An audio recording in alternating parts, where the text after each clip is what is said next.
wabarakatuh. Waalaikumsalam warahmatullahi wabarakatuh. Gimana kabarnya hari ini? Alhamdulillah, luar biasa. Allahu Akbar. Alhamdulillah, masih tetap semangat semuanya? Masih. Alhamdulillah, semoga semangatnya tetap membara sampai akhir perkuliahan nanti ya. Oke, supaya lebih semangat, mari kita tepuk semangat dulu. Bisa tepuk semangat?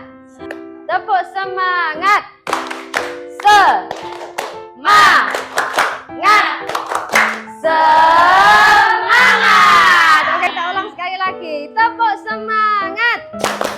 Semangat.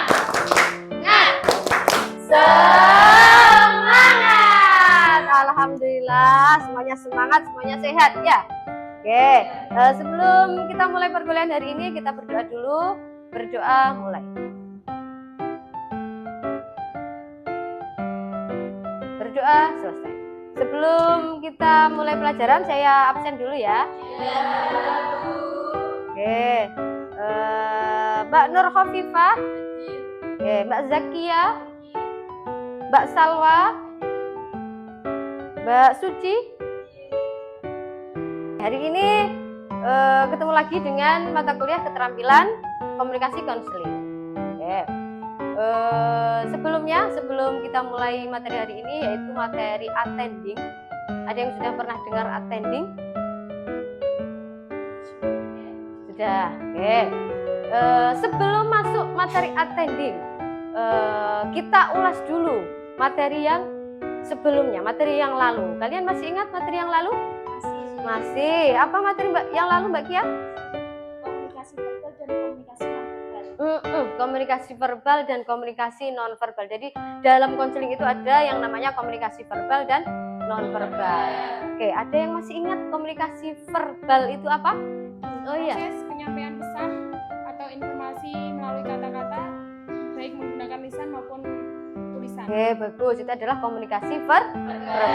Kalau komunikasi nonverbal, oh iya bagus.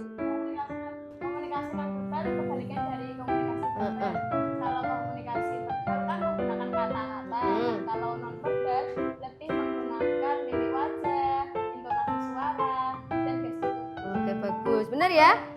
Benar. Jadi alhamdulillah semuanya masih ingat materi kita minggu lalu, yaitu komunikasi verbal dan nonverbal. Dalam keterampilan komunikasi konseling itu ada yang namanya komunikasi verbal dan nonverbal. Nah, hari ini kita akan membahas tentang keterampilan attending dalam konseling.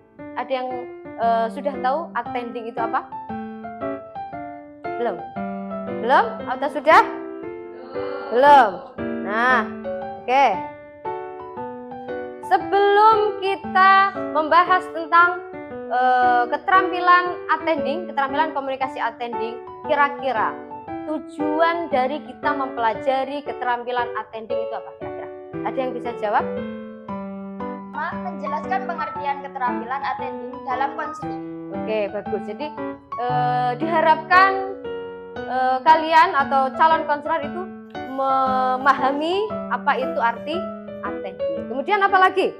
Mengidentifikasi komponen-komponen keterampilan attending. Oke, bagus. Setelah kemudian menjelaskan makna dari attending, kemudian yang kedua adalah mengidentifikasi komponen-komponen. Ada lagi tujuannya yang lain?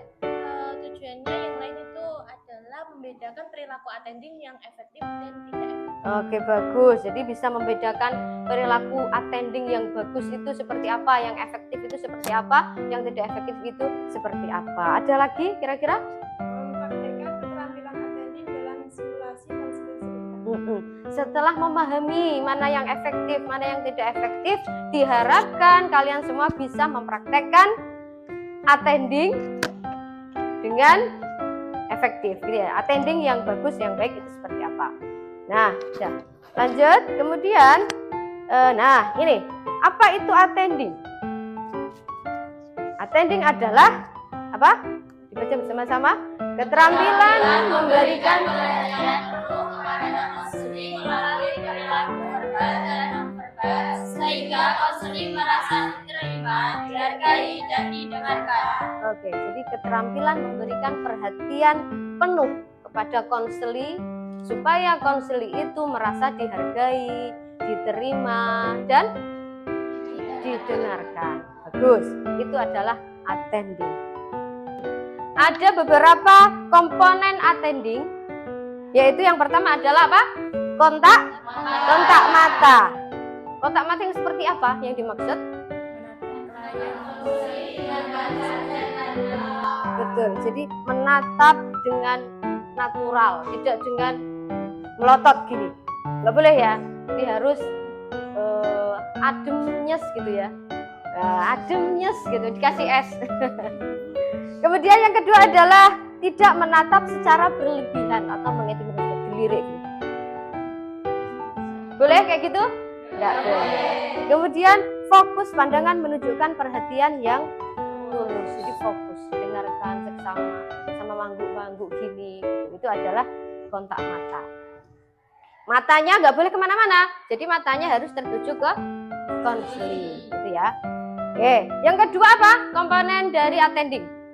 Posisi tubuh. Oke, posisi tubuh. Posisi tubuhnya harus seperti apa? Berhadapan langsung dengan konseling. Boleh konselingnya di depan sini, konselornya hadapnya sana, boleh enggak? Enggak boleh. Jadi harus berhadapan. Jadi harus dilihatlah konselingnya. Kemudian apalagi tubuh sedikit condong ke depan, menunjukkan minat. Condong ke depan ini gimana toh? Nah, gini. Kalau misalkan ada sendenannya enggak suwenden gini, gitu enggak. Jadi kayak excited gitu loh. Ada konseli datang, kita excited. Ya, pernah sampean merasakan excited itu pernah? Pernah. Nah, kayak gitu. Ketemu konseli harus excited. Ya, Mbak Zizah ya. Nah, oke. Kemudian yang ketiga apa? Mempertahankan sikap tubuh yang rileks dan terbuka, tidak menyilangkan tangan rapat. Jadi harus rileks tubuhnya, nggak boleh kaku-kaku, ya. Oke. Setelah itu ada komponen attending yang selanjutnya ada ekspresi wajah. Ekspresi wajahnya harus seperti apa, teman-teman? Menampilkan raut wajah yang ramah dan bersahabat. Ramah dan bersahabat itu seperti apa toh? Senyum, teduhnya, bawa es batu gitu ya. Meskipun cuacanya panas-panas, tapi dipandangnya itu nyes gitu ya. Nah, itu adalah ekspresi wajah yang ramah dan bersahabat. Kemudian merespon secara emosional. Misalkan konselingnya cerita, wah ceritanya saya sedih bu, saya.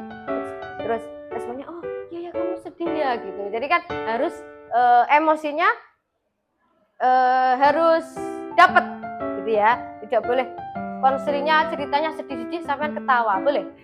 Nggak boleh. Kemudian yang ketiga apa? Ekspresi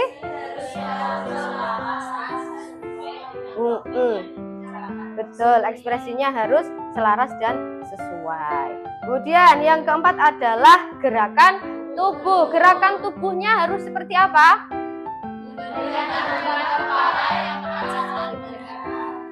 Nah, jadi misalkan konselingnya cerita menggebu-gebu cuman gini. Gitu ya, paham ya? Nah, kemudian menggunakan isyarat tangan santai mendukung komunikasi. Misalkan apa konselingnya kalau sesama jenis loh ya, ini bisa ditepuk pundaknya. Oh iya sabar gitu, boleh ya. Kemudian apalagi? Menghindari gerakan gelisah atau berlebihan. Misalkan di rumah token listriknya habis, gelisah gimana ya, kok belum bayar belum top up gitu nggak boleh. Jadi masalahnya harus ditinggalkan dulu, fokusnya adalah ke konseling. Komponen yang kelima itu adalah perhatian verbal. Selain postur tubuh, konselor itu juga memberikan respon verbal secara singkat, gimana?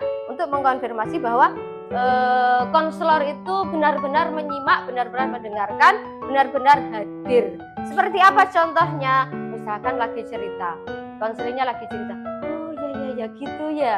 Jadi tadi kan yang sebelumnya anggukan kepala gini-gini, nah, dibarengi dengan verbalnya, oh ya, oh ceritanya gitu ya, oh ya gitu. Itu namanya verbal. Selain non verbal ada juga komponen yaitu komunikasi verbal. Nah, kemudian manfaatnya apa?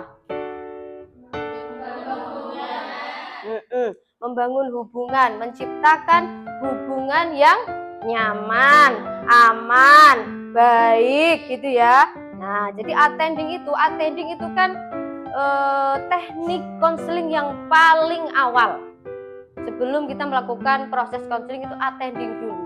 Attending itu kalau tidak dibangun senyaman mungkin konselingnya kabur. Ya. Nah, itu jadi membangun hubungan yang baik. Kemudian yang kedua apa? Jadi selain membangun hubungan, kita juga harus memberikan kepercayaan. Kepercayaannya seperti apa? Jadi konseli itu datang, itu percaya sama sampean itu. Mau cerita itu los gitu loh. Enggak takut. Wah, saya percaya sama bu konselor ini.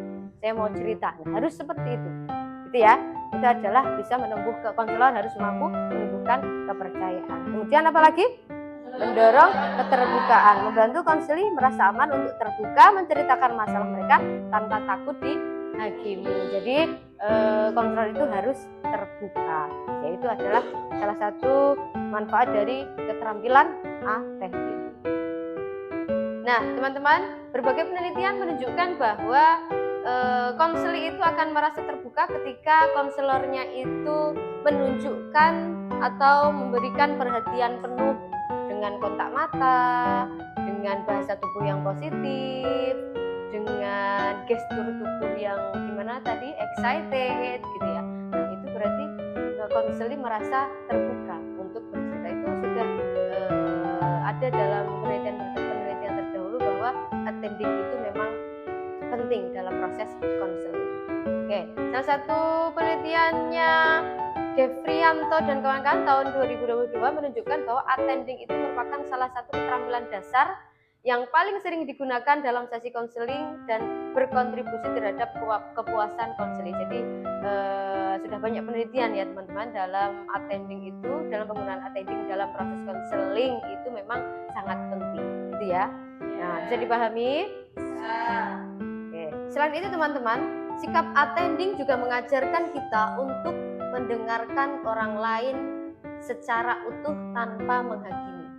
Nah, tanpa menghakimi ini adalah salah satu nilai yang sejalan dengan salah satu indikator moderasi beragama. Khususnya adalah indikator toleransi dan anti kekerasan. Jadi di moderasi beragama itu ada beberapa indikator, salah satunya adalah toleransi dan anti kekerasan. Bahwa seorang konselor yang memiliki keterampilan attending akan lebih mampu menghargai perbedaan pandangan, latar belakang, budaya, dan keyakinan konseli sehingga tercipta komunikasi yang damai dan penuh penghormatan. Paham ya? Jadi kita sebagai konselor harus menghargai konseli, tidak menghakimi, gitu ya. Meskipun konseli kita dari latar belakang yang berbeda agama, berbeda ras, dan lain sebagainya, kita harus menghargai. Itu adalah salah satu wujud kita dalam bermoderasi beragama. Kita lihat dulu video yang akan saya tampilkan, nanti sampean amati ya. Oke.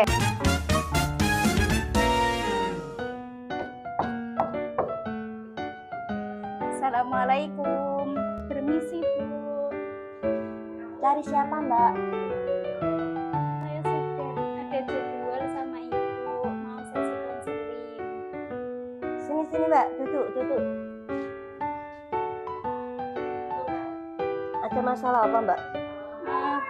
Sepertinya nggak jadi Bu, saya ada ujian, saya mau kembali ke kelas. Udah sana balik. Terima kasih.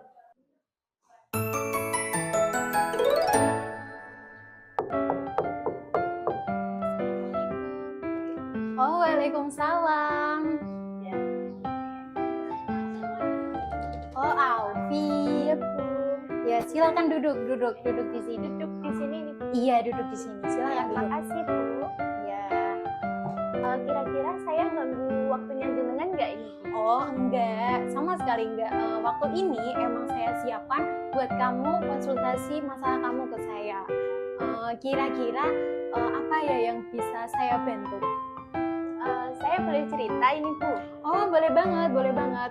Kira-kira apa yang mau sampean ceritakan ke saya? Jadi gini Bu, saya itu Oke, bagus ya videonya ya. Nah, bagus. Nah, silahkan didiskusikan perilaku attending apa saja yang muncul, kemudian perilaku yang menghambat attending, dan kemudian analisis dampaknya.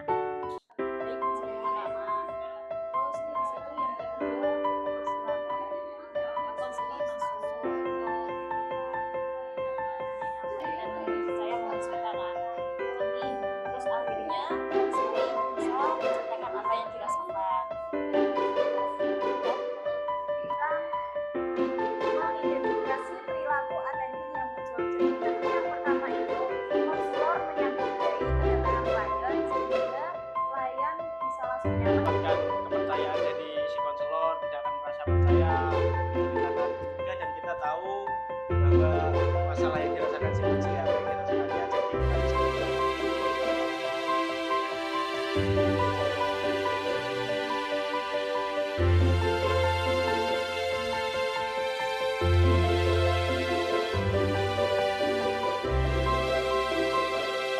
Oke, kuisnya tadi sepertinya semuanya benar ya? Banyak yang benar, banyak yang benar. Berarti semuanya sudah paham tentang keterampilan attending itu seperti apa, gitu ya? Paham ya? Oke, alhamdulillah. Jadi bisa disimpulkan bahwa keterampilan attending itu adalah keterampilan yang penting yang harus dimiliki oleh konselor dalam proses konseling. Jadi tadi attendingnya ada apa saja? Ada postur, ada kontak mata, kemudian ada apa lagi? Posisi tubuh, kemudian apalagi ekspresi dan lain sebagainya gitu ya. Itu adalah keterampilan komunikasi attending. Oke teman-teman, mungkin itu materi kita hari ini. Kita sambung lagi minggu depan. Semoga semuanya sehat. Semoga apa yang kita diskusikan hari ini bermanfaat. Semangat dan sukses untuk kalian semua. Oke, saya akhiri. Assalamualaikum warahmatullahi wabarakatuh. Waalaikumsalam warahmatullahi wabarakatuh. Tepuk tangan untuk kita semua.